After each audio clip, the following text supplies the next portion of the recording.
The reveal of the Nintendo Switch cemented itself as one of the most significant moments in gaming history, not only because it signified a new era of handheld consoles, but because it saved Nintendo itself. I also believe that the Switch saved gaming itself. At least, it did for me. The Nintendo Switch revived my love for gaming, and that is because the Switch was so special and unique. And with my Switch 2 pre-order secured, I think it's time I bid it farewell and give it a proper send-off with this video. Not because the Switch itself is dying, Nintendo has confirmed it will still be around a bit longer, but because I personally will be moving on to the Switch 2. So without further ado, let's begin. The Nintendo Switch, when it was first released, was a revolution in nearly every single way. The ability to take full-size console games with you anywhere and play them in 720p was almost unheard of by mainstream standards.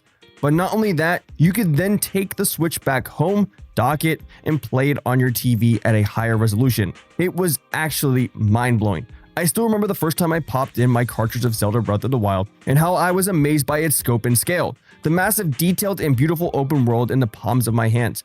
At that moment, I knew this console was going to be special. It was also the first time I had ever picked up a Zelda game. Okay, don't judge me. The only other Nintendo home console I grew up with was the Nintendo Wii, and I couldn't afford games, so I was at the liberty of what my parents bought me. So I apologize, Zelda fans, in advance. Anyways, better late than never. However, despite the Switch being impressive at the time of release, the Switch was still technically an underpowered device. It was weaker than an Xbox One, which was the weaker of the two consoles available at the time. Despite this, the Switch actually saw ports of what people perceived to be impossible. Ports of The Witcher 3, Doom Eternal, Hogwarts Legacy, No Man's Sky, Kingdom Come Deliverance, and even Crysis are names that come to mind.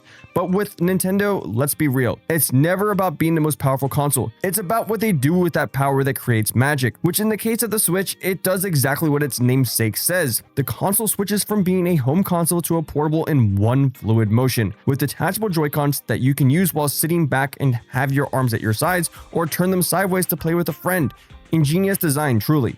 The Joy-Cons also had gyro built into them, carrying on the legacy of the Wii, and HD rumble, which at the time was really neat. Since then, PlayStation has surpassed them, but still great nonetheless. The ability to swap out the Joy-Cons also allow for tons of customization, including third-party controllers that can connect to the Switch, dramatically changing its shape. Speaking of which, the Switch's shape is very aesthetic and flat, but it is not comfortable.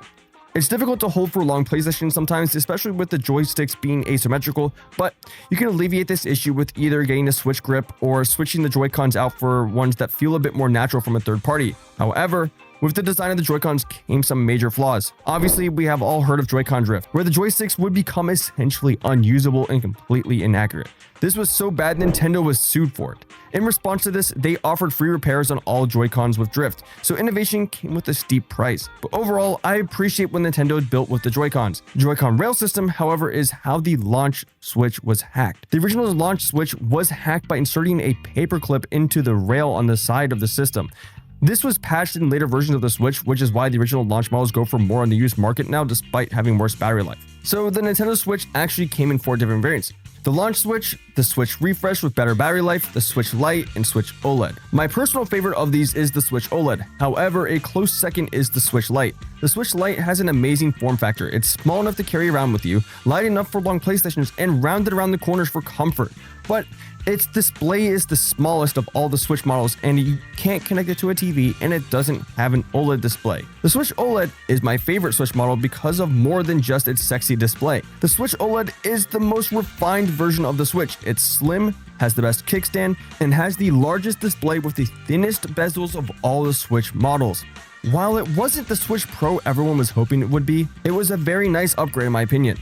And then the launch Switch, as we stated earlier, has the worst battery life, but it is moddable, so that's what it had going for it. I sort of wish I never had sold mine, to be honest. Although, I felt like the user experience of the Switch felt a bit soulless and a step back for Nintendo. While I didn't have a Wii U, I did have a 3DS, and there is a distinct contrast between those two devices, which is a lack of music. There's no eShop music, no home menu music, leaving the Switch feeling like a gaming device and nothing more than that. No magic, no custom themes either. Not even a true black OLED mode for the Switch OLED. The UI, however, isn't the worst. It has tasteful sound effects and it's simple and unobtrusive, but I really hope they do more for the Switch too.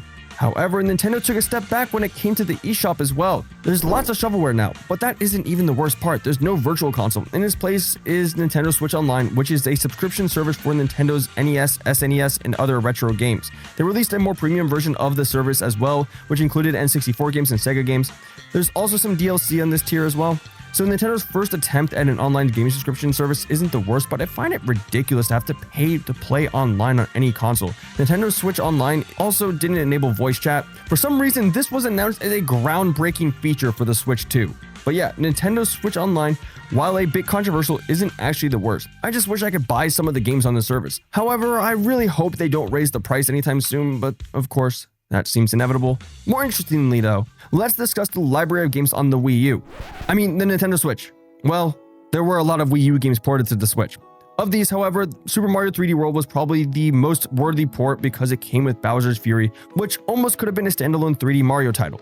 But most Wii U ports were just HD upgrades with a few enhancements. The Wii U didn't sell super well, so it was nice to see these games get a second chance on the Switch. However, the true identity of gaming on the Nintendo Switch came from the new first-party games available on it. Breath of the Wild, which yes, you can argue is a Wii U port, is the game that we discussed earlier, which blew me away.